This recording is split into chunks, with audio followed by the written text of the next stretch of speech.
বল্লরী দেবীর স্বামী অনিশবাবুর অনুমতিতেই আমি বল্লরী দেবীর শরীরটা ভালোভাবে দেখে পরীক্ষা করলাম। আমার সন্দেহ ঠিক, বল্লরী গুপ্তর মৃত্যু স্বাভাবিক নয়, তাকে খুন করা হয়েছে। তার মাথার পেছন দিকে ঠিক ঘাড়ের ওপরে ছুঁচ ফোটানোর দাগ। বাড়িতে সবার সঙ্গে কথা বলা শুরু করলাম। বিতান ও স্বরলিপি তার মেয়ে রিখিয়ার চিকিৎসার জন্য বল্লরী দেবীর 3 মেয়ের কাছে সেই 7 নড়ি হাড় ভিক্ষা চান, যদি কেউ সেই হাড় খুঁজে পেয়ে থাকে। রিখিয়ার সঙ্গেও কথা বললাম। আপনি জানেন, খুব ভালো গোয়েন্দা। আপনাকে নিয়েও না বই বেড়ানো দরকার।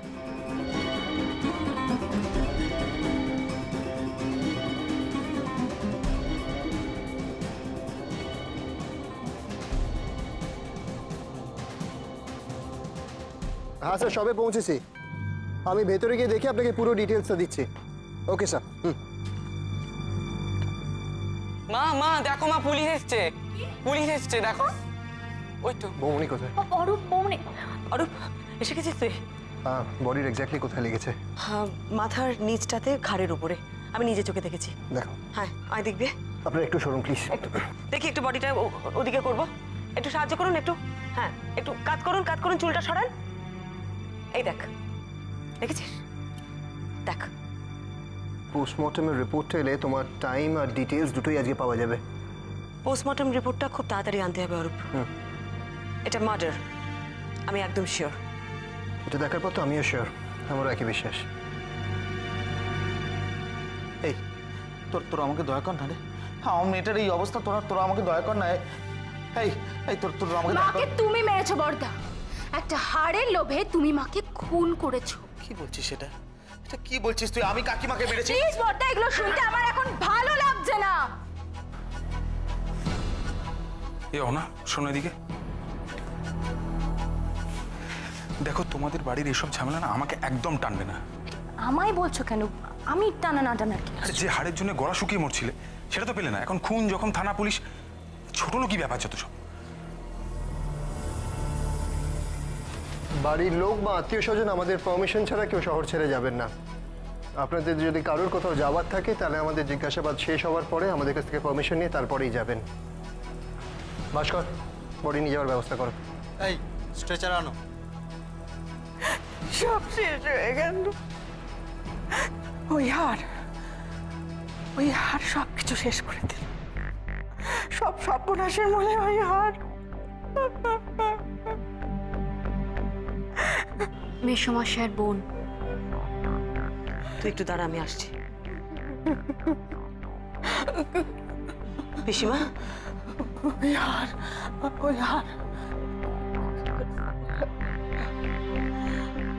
আপনার ঘরে গিয়ে একটু কথা বলি আমরা, চলুন আসুন।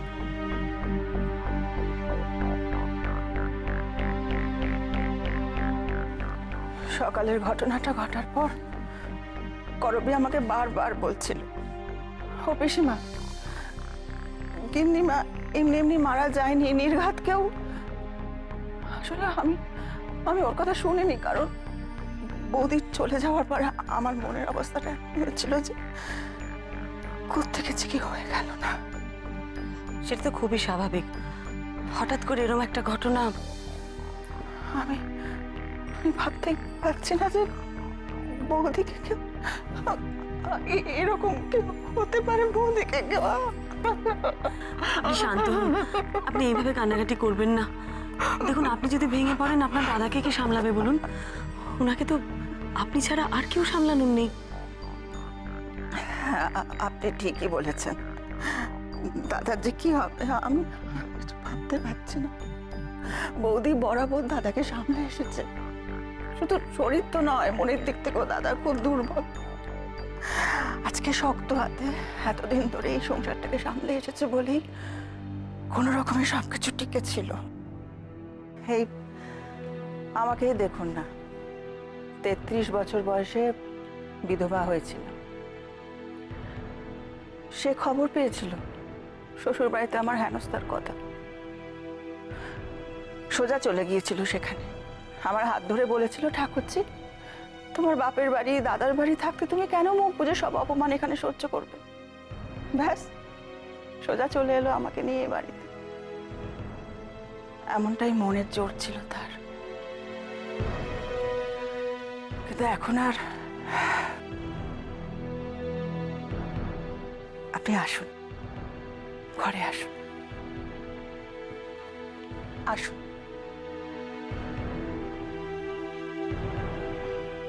বসুন। আপনি ব্যস্ত হবেন না পিসিমা, আমি ঠিক আছি। পিসিমা, আপনারও কি মনে হয় যে ওই 7 নড়ি হাটটার জন্যই আপনার বৌদিকে এভাবে অসময়ে চলে যেতে হলো? তাছাড়া আর কি বা হবে? ওই হার নিয়েই তো এই বাড়িতে যত অশান্তি। আচ্ছা, হাটটা কি খুব দামি ছিল? ও বাবা, সে বিরাট দামি জিনিস। সোনার ওপর হীরের কাজ করা 7 নড়ি এক পেল্লায় হার। অমনটি আগে কখনো আমি চোখে দেখিনি। কিরকম দাম হবে হাটটা? আমি সেটা ঠিক বলতে পারবো না, কারণ এই নিয়ে আমি বৌদির সঙ্গে কখনো কথা বলিনি। আচ্ছা, ওই হাটটা নিয়ে আপনাদের পরিবারে এত অশান্তি ছিল কেন? আপনার কাছে আর কি বা লুকোবো? করবীর কাছে তো কিছুটা শুনেইছেন। দাদার ওই 3 মেয়েরই নজর ছিল হাটটার ওপর। ওদের নাকি দরকার। বৌদিরও তেমন জেদ ছিল, দেব না তো দেবই না। হাটটা ওনার 3 মেয়ের দরকার ছিল কেন? মাসিমার 3 মেয়েকে দেখে তো মনে হলো না যে ওদের হাড় বেচে চালানোর মতন অবস্থা। এমন কিছু খারাপ অবস্থা তো মনে হয় না। সবসময় অভাবে যে লোকে চায় তা তো নয়, স্বভাবেও তো লোকে চায়। মনের দৈন্যতা। পিসিমা, আমি সত্যিই ঠিক বুঝতে পারছি না। আমি তো ওনার বড় মেয়েকে দেখলাম, ওনার বড় জামাইকেও দেখলাম। ওদের দেখে তো বেশ সচ্ছল অবস্থা বলে মনে হয়। হ্যাঁ, সচ্ছল বই কি, ওরা হচ্ছে ডাক সাইটে বড় লোক। তাহলে তাহলে অহনা কেন হাটটা চাইছে? তার শ্বশুরবাড়ির লোকেদের দেওয়ার জন্য, তাদের মুখ বন্ধ করার জন্য। 17 বছর আগে যখন অহনাকে তার শ্বশুরবাড়ির লোকেরা বউ করে নিয়ে গিয়েছিল, শুধুমাত্র তার রূপ দেখেই নিয়ে গিয়েছিল। অবশ্য দাদা বলেছিল তাদের যা দাবি দাওয়া রয়েছে আস্তে আস্তে সব মিটিয়ে দেবে, কিন্তু সেটা আর পারেনি। দুর্ভাগ্যবশত আর্থিক অবস্থা খুবই খারাপের দিকে চলে যায় তারপর থেকে। আর সেই জন্য এই 17 বছর ধরে শ্বশুর বাড়িতে অহনাকে নিত্য কথা শুনতে হতো। হিরে বসানো সোনার 7 নড়ি হার, যত সব গাল গল্প। এই শোনো, তুমি তোমার বাবার কাছে গিয়ে চাপ দিয়ে ওই হার আদায় করবে। তোমাকে আর কতবার বলবো, হ্যাঁ আর কতবার বলবো, ওই হার বাবার নয়, ওই হার মায়ের। মা তার দিদিমার সম্পত্তি হিসেবে ওই হার পেয়েছিলেন। আরে শেখো শেখো, নিজের মার কাছে গিয়ে কিছু শেখো। আরে উনিও তো বাপের বাড়ি থেকে শ্বশুর বাড়ি গিয়েছিলেন কিছু একটা হাতে নিয়ে, আর তুমি মিনিমাম প্রেস্টিজ নেই তোমার, খালি হাতে ড্যাং ড্যাং করতে করতে চলে এসেছিলে। তোমরা তো আমাকে এই হারের জন্য এই বাড়িতে আনোনি, তাই না? হ্যাঁ, তো তাতে কি হয়েছে?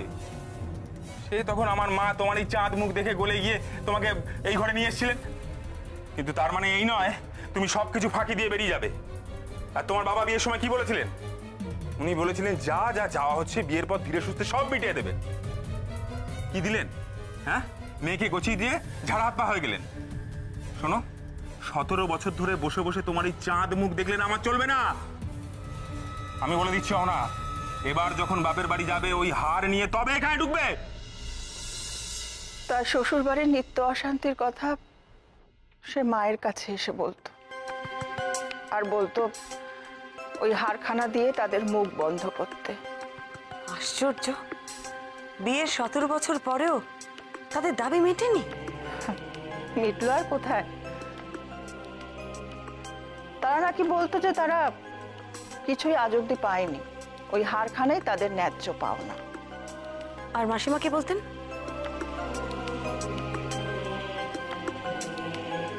বৌদি বলতো, মা মা বাড়িতে ভীষণ অশান্তি হচ্ছে। সে আর নতুন কথা কি? কেন রে মা, কেন আবার কি হলো? কি আবার হবে বাবা? সেই তো পুরনো কথা। তোমার বাবা এই দেবে বলেছিল, দেয়নি। তোমার বাবা এই কথা দিয়েছিল, রাখেনি। আমি ও মামা, মা প্লিজ হাতটা আমায় দিয়ে দাও মা। দেখো তুমি তো বাবা ও হ্যাঁ, দরকারি কথা হচ্ছিল বুঝি, মানে আমি বুঝতে পারিনি। এই তেলের বাটিটা যা কথা হচ্ছিল সবই তুমি জানো ঠাকুরজি, লোকবার তো কিছু নেই, তোমার বলা হয়ে গেছে। ওমা শোনো না, বলছি হাটটা ওদের না দিলে ওদের মুখ বন্ধ করা যাবে না, তুমি শোনো আমার কথা। তোমার শ্বশুরবাড়ির লোকেদের মুখ বন্ধ করার জন্য আমার দিদিমা আমার হাটটা দেননি, দিয়েছিলেন তার বংশের ঐতিহ্য আমার কাছে গচ্ছিত রাখতে। সেই সঙ্গে আরও বলেছিলেন যদি কখনো এটা বিক্রি করার প্রয়োজন হয় তাহলে যেন আমি এমন কোনো কারণে বিক্রি করি যাতে লোকের ভালো হয়। মা আমি তো বিক্রি করতে বলছি না, আমি বলছি ওই হাট তুমি আমায় দিয়ে দাও। কেন? তোমায় কেন দেব? তোমার কি অধিকার আছে? কি বলছো তুমি মা? আমি তোমার বড় মেয়ে, তোমার জিনিসে আমার কোনো অধিকার নেই? এতে নেই, সেটা আমি তোমাকে আগেও বলেছি, পরেও বলবো। তুই তুই এত এত অস্থির হচ্ছিস কেন মা হোনা? ওরা কি আবার কিছু চেয়েছে? কি চেয়েছে তুই তুই বল আমাকে, আমি যা পারি যতটুকু পারি আমি ঠিক। বাবা ওরা নতুন করে কিচ্ছু চাইছে না, ও তো অনেকদিন ধরেই হাটটা চাইছে। সৌনককে বলে দিও আমি বলেছি হার আমি দেব না। তুমি তো বুঝতেই চাইছো না মা, ওই বাড়িতে আমাকে প্রতিদিন কিভাবে কাটাতে হয়, সারাক্ষণ খালি এক কথা, এই দেবে বলেছিল ওই দেবে বলেছিল। তাদের বলে দিও তোমাদের বিয়ের জন্য আমরা কিন্তু তাদের জোরাজুরি করিনি, তারাই করেছিল। তোমাকে দেখার সঙ্গে সঙ্গেই তাদের ছেলের বউ করতে চেয়েছিল। এই না, এখন যদি তারা তাদের ইচ্ছে মতো তাদের দাবি দাওয়া বাড়াতে চায় তাহলে আমার বা তোমার বাবার কিছুই কোনো দায়িত্ব নেই। চল, তোমার চানের দেরি হয়ে যাচ্ছে। হ্যাঁ চলো।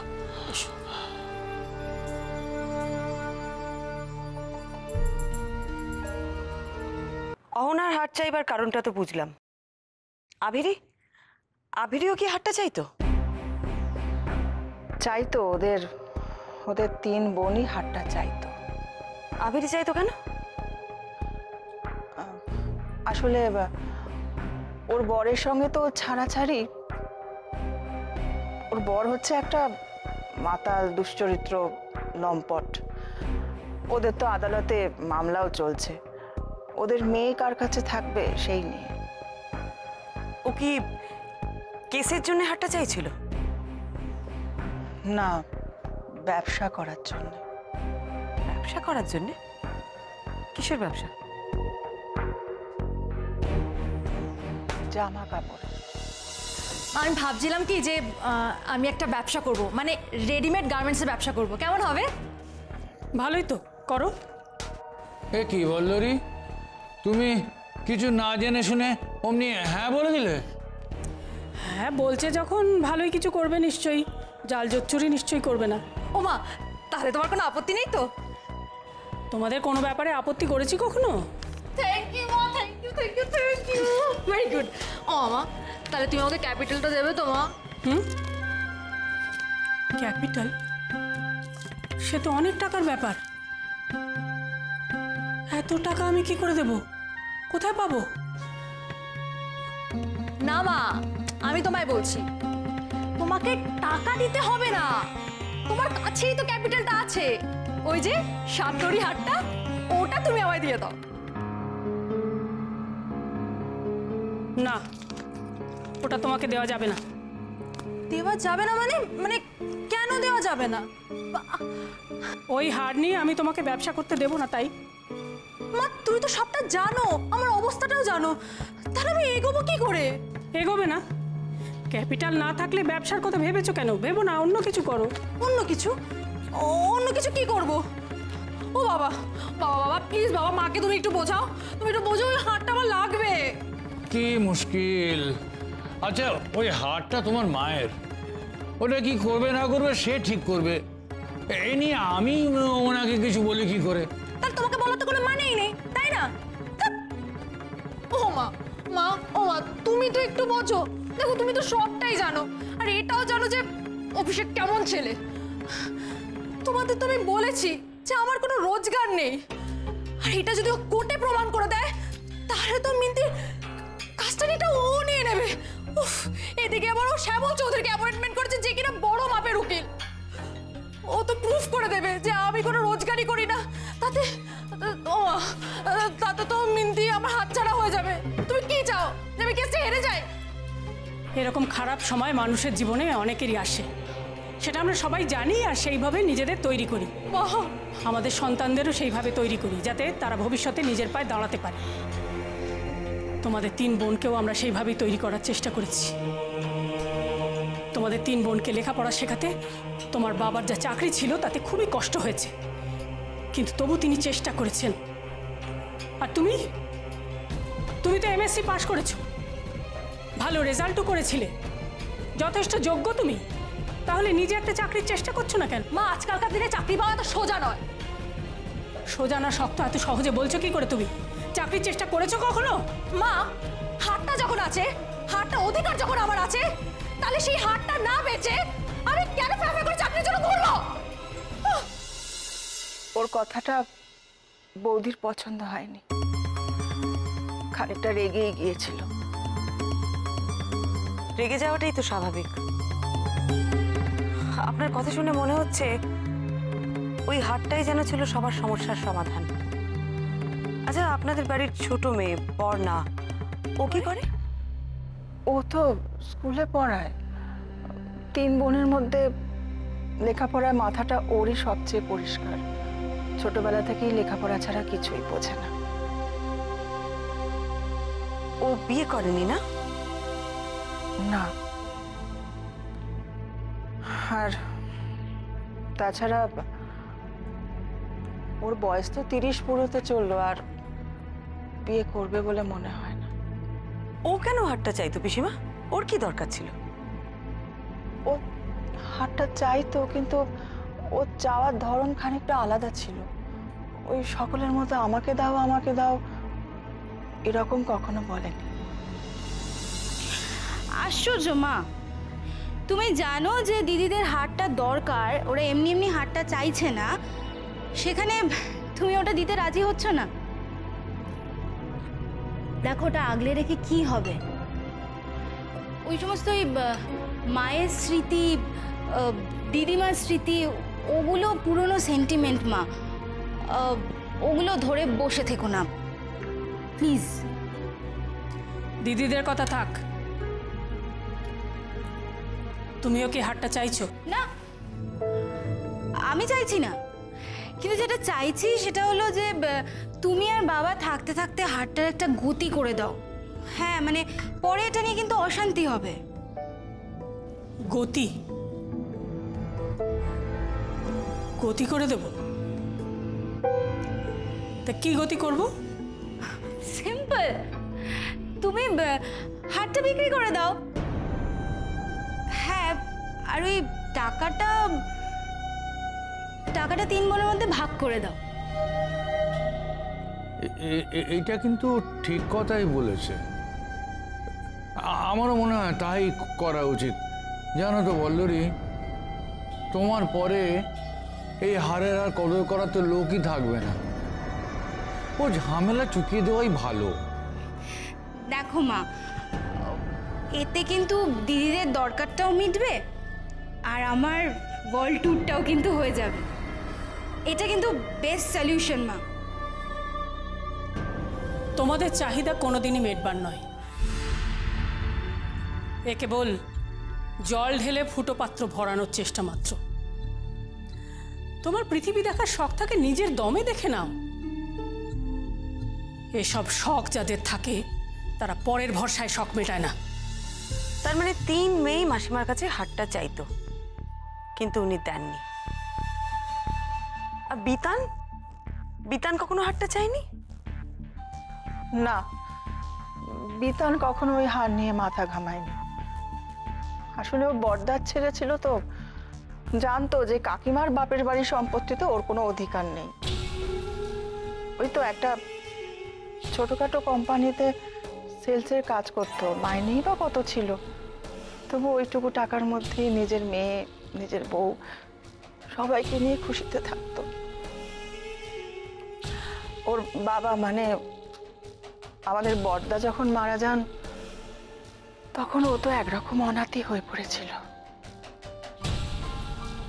বাকি আত্মীয় স্বজন, ওর মামার বাড়ির লোকজন কেউ কেউ এতটুকু দায়িত্ব নিতে চায়নি।